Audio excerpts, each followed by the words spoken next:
Hi, welcome to the workshop. Will Henry here.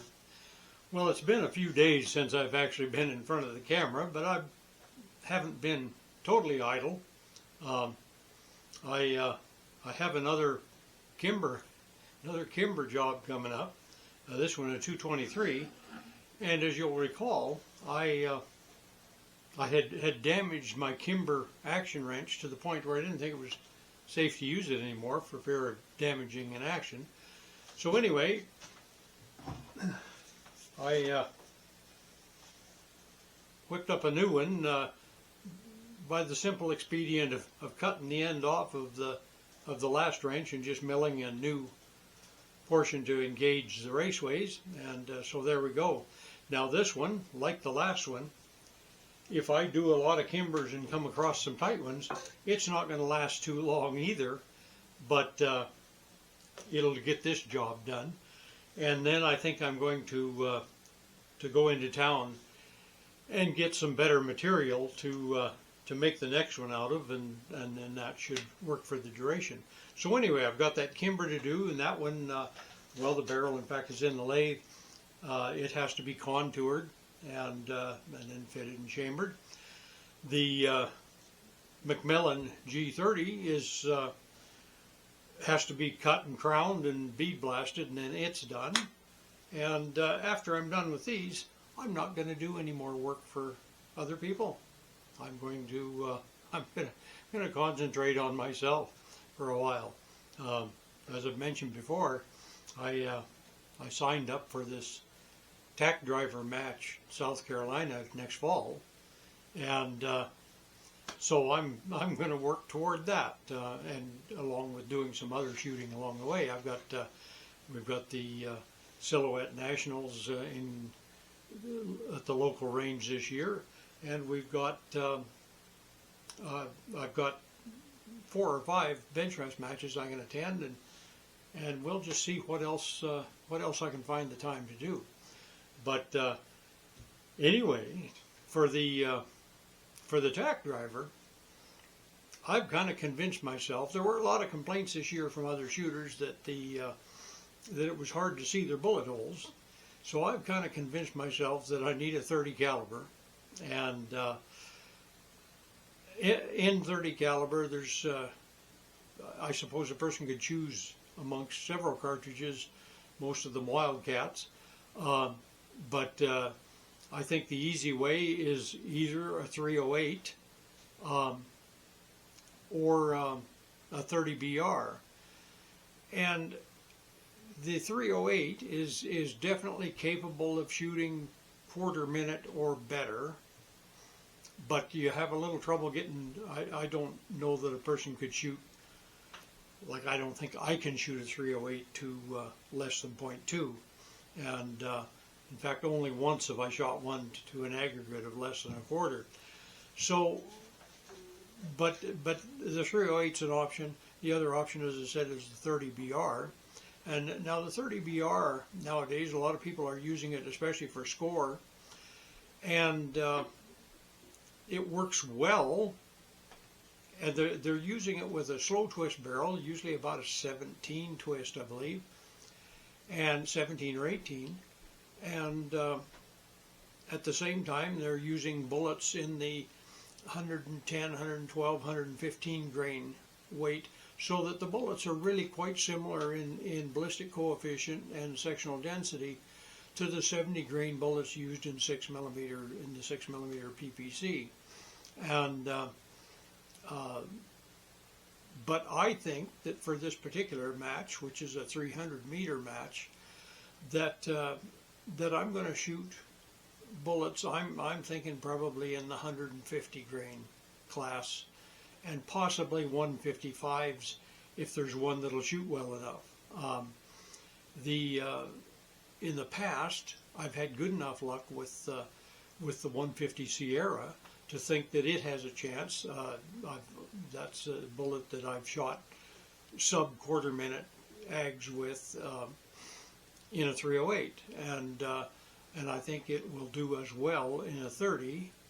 Remains to be seen. And I think if a person can get at that quarter minute level, he's got a shot. So anyway, that's my plan, is to go with the 150 grain, and if Sierras will do it, that's what I'll use. If they won't, I'll try some others. I have dyes, but I think the learning curve might be a little steeper than this old guy can handle. So I'm not going to try and make my own bullets and compete with them. I'm going to rely on other people to make the bullets. So anyway, that's going to be my choices. Now for rifles, the one choice is going to be my old Wichita Mini, which if I do that in a 30 BR, it'll get a rebated rim to fit the PPC bolt face, so that's kind of attractive to me just because it's different.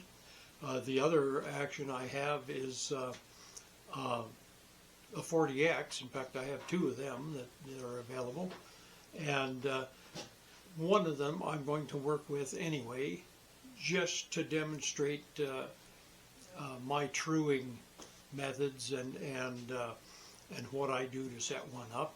And in fact, here is the 40XB action I'll use. And this action is about, I believe it's about a 1971 vintage action, and originally it was a Remington 40X BR in 6mm Remington chambering, a light varmint rifle, 20-inch barrel, and it shot well for the time, but would never come anywhere close to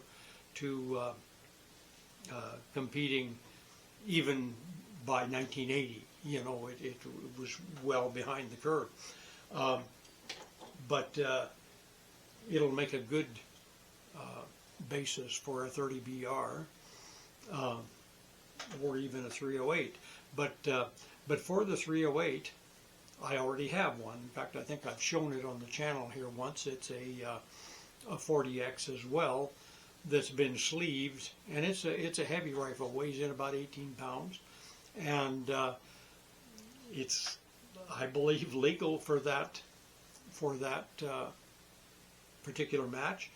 And it shoots very well with 168s or 150s, but I think I would go with 168s in it. It's chambered for the 308 with a relatively tight 332 or 334 neck. I'd have to look to see. I can't remember. But it's very accurate. It's got a 1976 Hart barrel on it, and I believe that it will shoot pretty close to that 0.2 minute of angle mark. So anyway, that's what I'm. Some of the stuff I'm doing for myself. The other thing that I'm doing, I have two IBI, that's International Barrels Incorporated, I believe, barrels that I was going to try, and I think I bought them 2 years ago, and I just haven't gotten around to putting them on a rifle. So I have one in 6.5 with an 8 twist, and one 6mm, also an 8 twist, and I think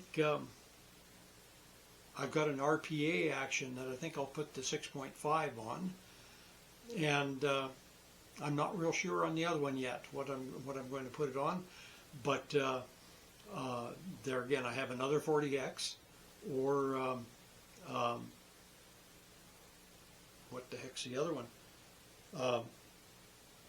Oh, a Savage. I have a Savage match action, and I'm not real sure about the Savage, but I might give it a try as well. So anyway, that's what's coming up. But first, I'll finish this Kimber and this Macmillan.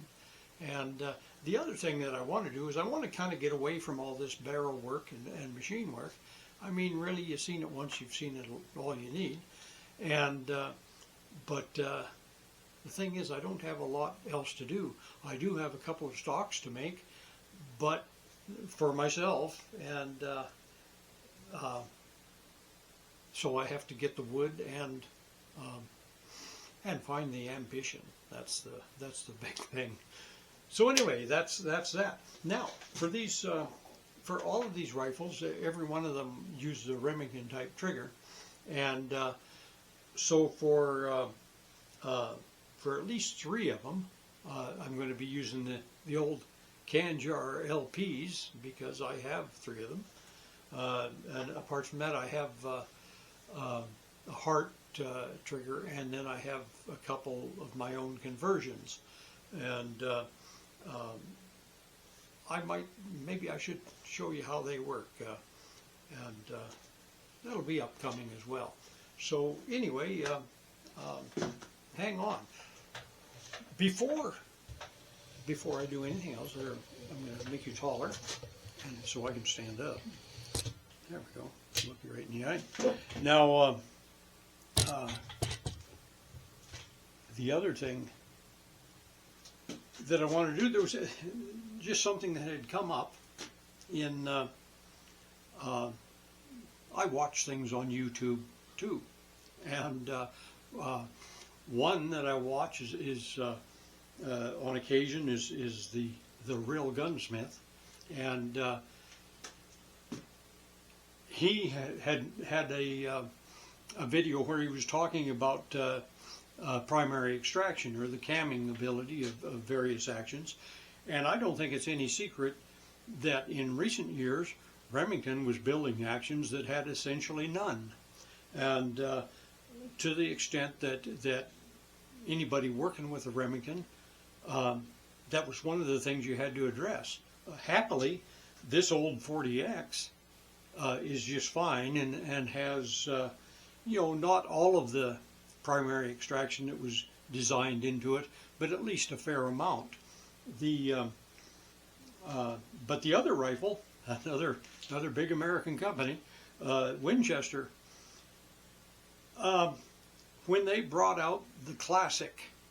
Now, I hadn't noticed this right away on the Classics, which just goes to show maybe I'm not that observant either. But at some point, I had a 30-06 come into the shop that I had to rebarrel and convert to 308 Norma. So I had to open up the bolt face and so on, and alter the extractor. Well, when I was doing that, it was obvious that the hook of the extractor was a long ways away from the bolt face, and I didn't think a lot of it. I went ahead and built that rifle, and it seemed to me that I may have added material to the hook on that extractor to get more primary extraction back. But anyway, I didn't think any more of it. But then all the newer ones from that are sold by the Browning Arms Corporation, all of them, from what I can see, are made with the groove located in the wrong place. And I'll go get a bolt, and I'll show you. I'm going to pause you while I go get that. Here I am back again, complete with bolts. So here in my left hand, I have a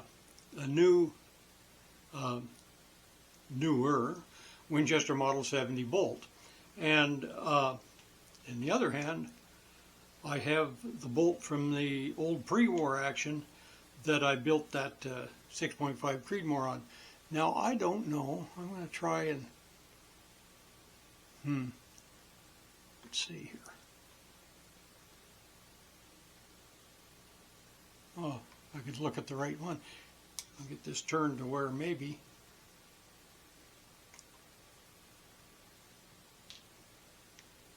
You really can't. You see, this is the thing, and this, I've got to get a better camera.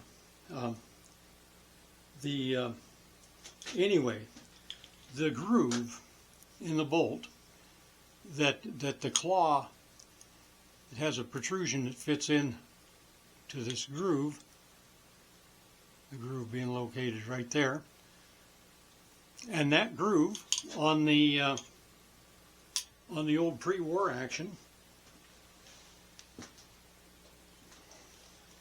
the front of that groove is 70 thousandths of an inch behind the bolt face. And in this new bolt, the same measurement gives you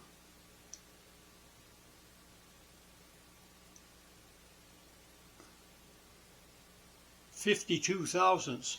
So there's 18 thousandths of an inch of primary extraction that's just thrown away.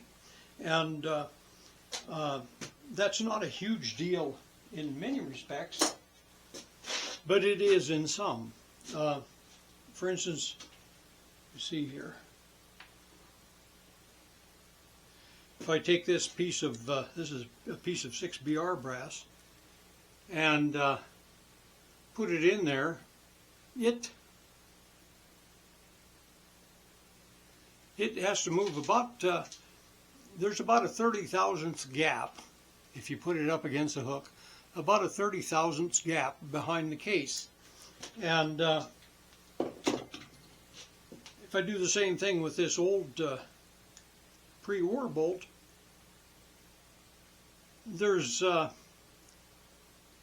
about 10 thousandths. And in the end,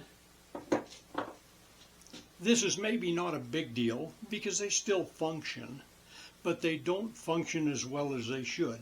And the thing that gets me is that it's a manufacturing defect, and it really bugs me, because the thing that really bugs me is that Winchester refuses to A, acknowledge it, and B, correct it. But maybe somebody from Winchester, unlikely, but you never know, they might see this and maybe they'll think, well, geez, maybe we should do something about it. Because from what I understand, there are some cases where it is a problem, because this is actually a pretty good one, with only 20 thousandths of an inch or 18 thousandths of an inch variance from that old pre-war action. But there again, that old pre-war action, it might even have a little wear on it for all we know, but I don't really think so. But I'm really trying to make things sound worse than they are, maybe. But anyway, that was just another thing that had kind of come up, and I wanted to address on the channel. So anyway, see, I've done absolutely no work, but I've wasted enough time here that you know what? I don't think I'm going to do any work until tomorrow. So until tomorrow, I'm going to say goodbye. And this is Will Henry out.